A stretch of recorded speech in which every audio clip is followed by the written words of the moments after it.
प्रतीक दिल्ली में joint family के साथ रहता था, लेकिन जॉब की वजह से अपनी माँ के साथ दूसरे शहर में शिफ्ट हो जाता है, जहाँ उसकी प्रीति के साथ लव मैरिज हो जाती है, जिस पर बहू को नापसंद करते हुए उसकी माँ पूरा समय प्रीति को परेशान करने के तरीके निकालती रहती है।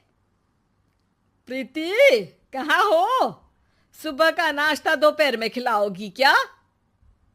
इसमें प्रीति और प्रतीक ऑफिस जाने के लिए तैयार हुए कमरे से बाहर आते हैं, जिसे देख सास प्रीति पर भड़कने लगती है।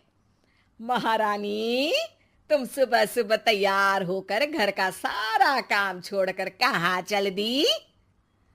जी वो ऑफिस। हैं? तुम ऑफिस जाओगी तो घर में जो सफाई, नाश्ता, खाने का काम है वो क्या मैं करूंगी? माँ, मैंने उससे वादा किया था कि वो जॉब कंटिन्यू कर सकती है। अरे वाह जी वाह, दोनों आपस में सलाह कर फैसले ले लिए। मैं क्या यहाँ बेवकूफ बैठी हूँ? मुझसे पूछना किसी ने जरूरी नहीं समझा?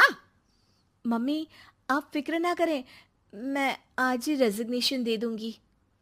प्रीति ऑफिस के लिए चली जाती है और अगले दिन से जॉब छोड़ घर के कामों में लग जाती है, लेकिन साथ ही उदास भी रहने लगती है, जिसे देख प्रतीक को अच्छा नहीं लगता। मुझे पता है तुम्हें अपनी जॉब कितनी पसंद थी। आई एम सॉरी प्रीति। अरे कुछ नहीं होता, बस मम्मी खुश रहनी चाहिए। अब प्रीति अपनी सास को खुश करने और उनका दिल जीतने की जी तोड़ कोशिश करती रहती है, पर सास कभी उससे सीधे मुंह बात तक नहीं करती। इसी तरह दिन बीतने लगते हैं। एक शाम प्रतीक ऑफिस से परेशान घर वापस आता है। माँ, चाची का फोन आया था। दादी की तबीयत बहुत खराब है, हमें दिल्ली जाना होगा। पति की बात सुन प्रीति तो पैकिंग शुरू भी कर देती है, पर माँ वहीं बूत बनी खड़ी रह जाती है। लगता है मम्मी अपनी सास से बहुत प्यार करती हैं, तभी उनके बीमार होने की खबर सुन शॉक में आ गई। ये प्यार नहीं, परेशानी है। तुम तो ऐसे सोचो कि अब से जब तक दिल्ली में हो तुम्हारे अच्छे दिन शुरू। अच्छा, ऐसा क्या है दिल्ली में? वो तुम्हें कुछ ही घंटों में पता चल जाएगा।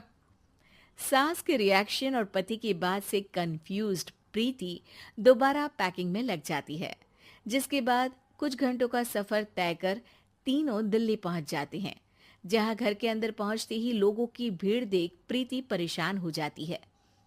हे भगवान, इतनी भीड़! प्रतीक, कहीं तुम्हारी दादी को कुछ हो तो नहीं गया ना? पागल, ये भीड़ नहीं, मेरा परिवार है। क्या? इसे तुम परिवार कहते हो? अरे इसे तो जिला घोषित कर देना चाहिए। तुम्हारा परिवार का तो अपना पर्सनल बिग बॉस बन सकता है।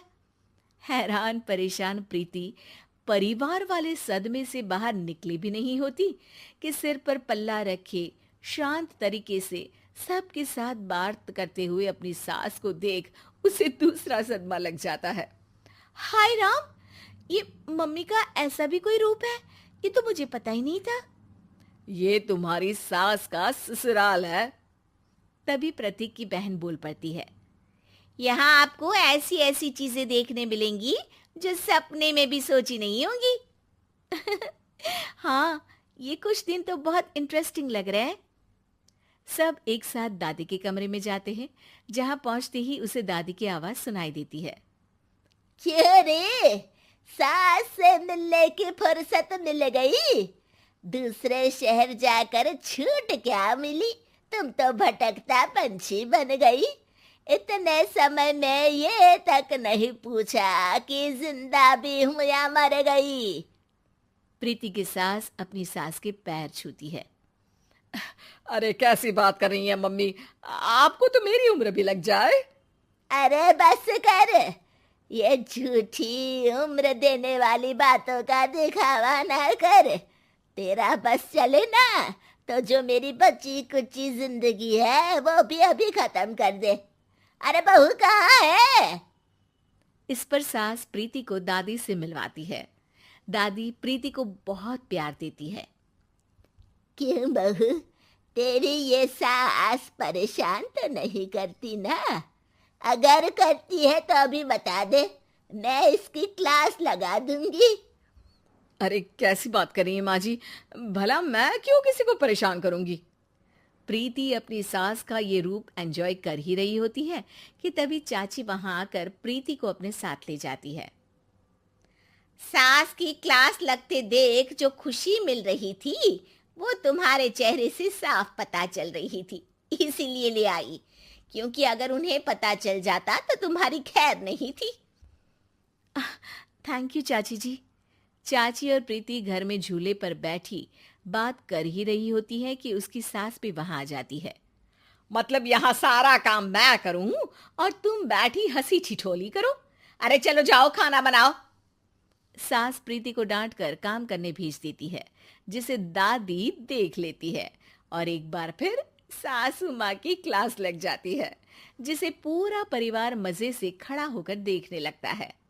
क्यों रे, मैंने तुझे काम बोला और तू उस बच्ची को परेशान कर रही है। सास की कोई इज्जत रह गई है इस घर में या नहीं? यहाँ खुद की सास होते हुए भी ज्यादा बड़ी बन रही है।